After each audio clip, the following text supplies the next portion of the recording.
Bonjour Amancio Sampaio, comment allez-vous? Très bien, bonjour. Merci beaucoup d'être avec nous aujourd'hui dans Smart Impact. Comme tous les mois, vous êtes, je le rappelle, ancien PDG dans le secteur de la consommation et consultant en stratégie d'entreprise. Vous êtes avec nous pour une nouvelle étape de votre tour du monde. C'est comme ça qu'on a appelé ce rendez-vous. Chaque mois, vous nous parlez des innovations qui bouleversent nos manières de consommer. Et aujourd'hui, vous nous dites que les algues pourraient bien s'imposer comme l'aliment du futur, je crois. C'est un peu le défi, oui. Ouais. Je crois que c'est un moment important de parler de tout ça parce que ces dernières années, quand on regarde, il y a l'instabilité climatique, qu'il y a un impact en fait sur la prévisibilité des récoltes. En plus de ça, récemment, nous avons la disruption des chaînes d'approvisionnement. Donc ça mène vraiment les sujets de dire quelle sera l'alimentation du futur pour avoir en fait, pouvoir assurer, disons, la sécurité alimentaire et en plus de ça, d'une façon raisonnable pour la planète. Et c'est là où les algues peuvent jouer vraiment un rôle essentiel pour contribuer à nourrir la population de la planète qui continue d'augmenter.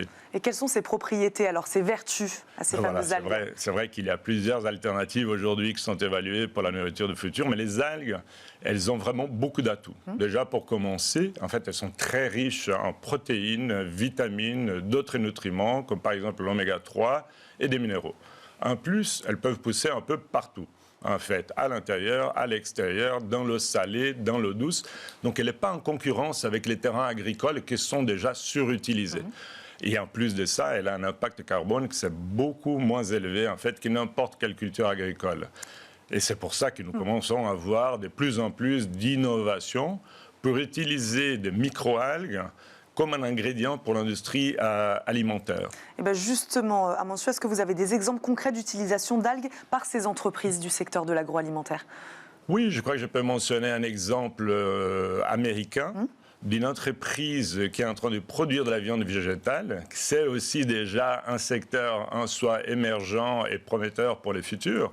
Il y a la société Tofurky, qui est active dans ce domaine, qui vient de signer une alliance avec une entreprise qui produit des microalgues, qui s'appelle Trident Algae Innovations, pour justement intégrer comme un ingrédient de ce produit des algues rouges pour donner la couleur, la texture et aussi des propriétés nutritionnelles additionnelles à ce produit. Vous avez un autre exemple? On peut parler aussi d'un exemple plus près de nous. En fait, c'est les startups françaises qui est en train d'évoluer très rapidement, que c'est Algama Foods, que eux, ils travaillent vraiment à développer des technologies pour extraire des protéines fonctionnelles de microalgues. Par exemple, ils ont un produit qui peut remplacer les œufs dans les recettes. Donc, ils travaillent en collaboration avec l'industrie alimentaire pour trouver des alternatives aux protéines animales. Comment ça marche? Expliquez-nous exactement, Amancio. Ça veut dire la production. Je peux mentionner, je crois que c'est intéressant de passer aussi sur l'impact écologique qu'on puisse avoir.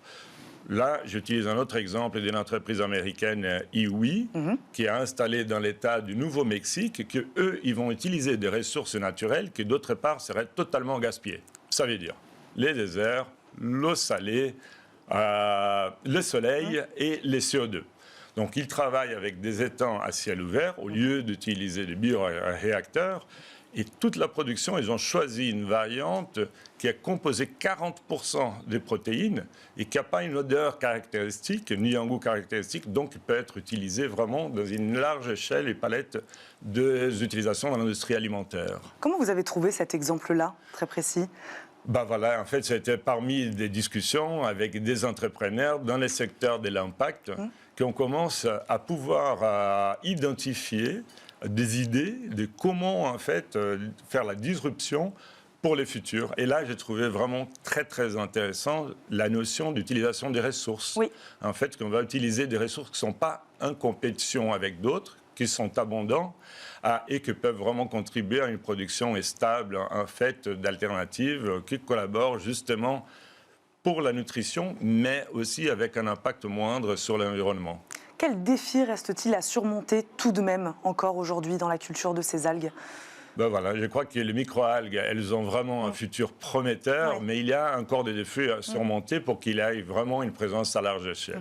Tout d'abord, quand on parle des microalgues, il y a des milliers de variantes et il y a juste un petit nombre qui sont déjà autorisés à l'utilisation alimentaire. Bien sûr, pour avoir la sécurité alimentaire, les cadres réglementaires sont assez stricts. Par exemple, la directrice européenne pour les nouveaux aliments.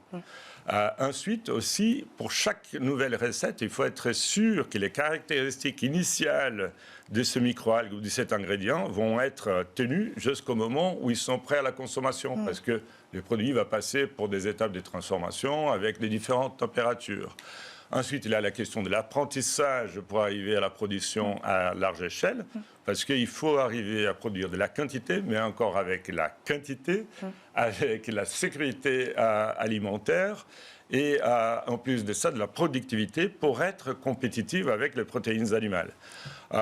Pour finir, il y a aussi faire évoluer la perception des consommateurs. Et ça, c'est très important, parce que d'abord, il faut déjà surmonter de préjugés qui puissent exister, dans le sens où les gens peuvent se dire, s'il y a des microalgues, peut-être il y aura une odeur d'étang. Ce n'est pas le cas.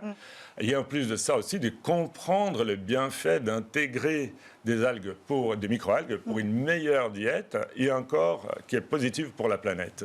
Est-ce qu'il y a des régions du monde où on est plus avancé sur ce sujet-là ? Je crois qu'autour du monde, nous voyons de l'innovation qui arrive partout. C'est comme je vous ai mentionné, les exemples américains. Il y a l'exemple maintenant français, que je disais, d'Algama. Je trouve, si vous me permettez aussi, c'est intéressant de mentionner aussi les microalgues qui sont utilisées pas nécessairement pour l'industrie alimentaire, mais pour son impact environnemental.